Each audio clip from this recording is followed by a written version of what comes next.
what's up guys? I'm gonna combine this with the video where I'm doing the exhaust as well, because this is kind of all one issue. I was having an issue one day when I was driving. Thought there was an issue with the rear end. I felt kind of like a vibration back there, so I stopped. And it turns out there's nothing back here. I thought maybe a tire was rubbing. That's when I had my old tires on. These are new, but wasn't that. And I kind of determined my cats were clogged. So me and Colin's dad, we cut the cats out. That's the clips you saw before. And that didn't fix the issue completely. The cats were definitely clogged. You couldn't see through them. They were completely clogged up. But I think I've termed it to be a misfire, even though I have no codes. That's kind of what I've read. So earlier I was checking spark plugs and coils, and these are some of the old spark plugs.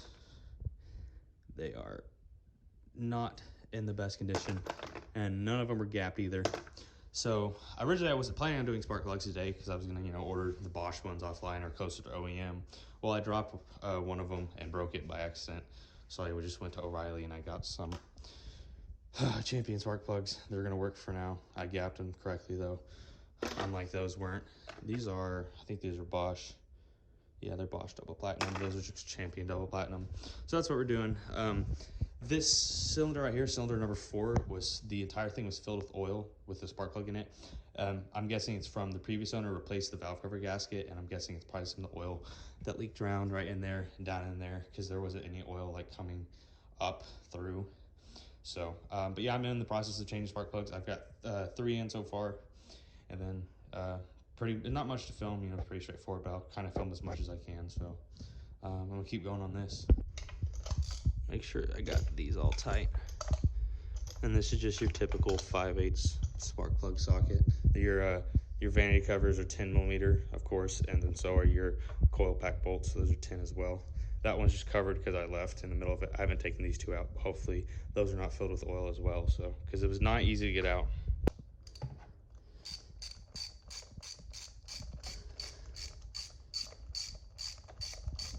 This plug out, and it was right. This is the one right next to the one that had oil on it, and luckily it's not covered in oil. It's kind of beat up. I know I probably need some new coils. It's probably the next step if this doesn't really fix anything, but kind of gotta save up for that because coils for this are not cheap, or good coils at least. So let's get this plug out and hopefully see what it looks like. There's not really any oil in there. A little bit. That's probably just some stuff from the old valve cover gasket. This one was full. I wish I filmed that. That one was like filled probably about halfway, but I got it out. So let's get this other plug out. Coils back in, except for that rear one, because when I took it out, there was a little bit of water in there. And I got as much as I could out when I took the plug out. A couple drops dropped in on the piston, so I'm gonna try and let just air out as much as I can. I don't think I ever filmed it on the black E36. On the black E46, my rear 3 cylinders, whenever it rained super hard, would fill with water. And none of these had water in them, but this one did. So if anyone has any ideas, let me know. I'm trying to figure out where the water's coming from exactly. Like on the black one, I thought it was because I didn't have all this, but I have all that on that one.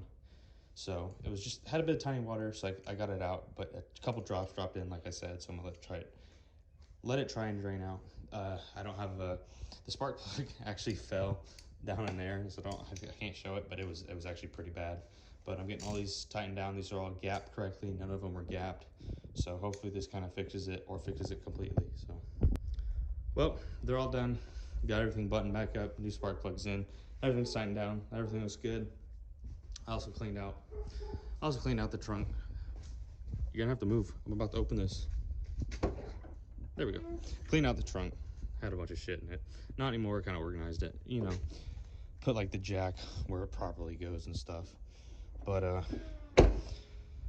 yep, new plugs are all in. I also kind of cleaned this stuff out earlier. Still kind of dirty, but not. I gotta put the mirror back on too. I forgot I ripped that off. Gotta super glue it back on, but everything's back on. Everything's good.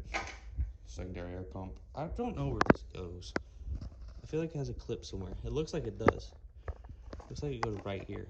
Someone took the bolt off. I don't know. Not the point. But yeah, we're gonna take it for a drive. I might kind of film real quick while I do that, but hopefully this fixes it. Hopefully it runs a little better anyway, since I have good spark plugs and they're properly gapped now, since the other ones were not. There's a mass airflow sensor that's not hooked up. That's broken. I also need a new mass airflow sensor, but I've never had that hooked up since I've owned the car. So, but yeah, enough talking. Let's go drive this thing. So I'm going for a test drive, and I can confidently say this thing is running about 3 times, if not better, than it was yesterday. The new plugs have significantly changed it, and I don't think this car's never ran this good in my ownership, at least. The power response is amazing. It sounds fantastic. It's just, it's great. It's running great. I'm very happy with it. Thank you for watching this video. I'm gonna go enjoy a nice little cruise now.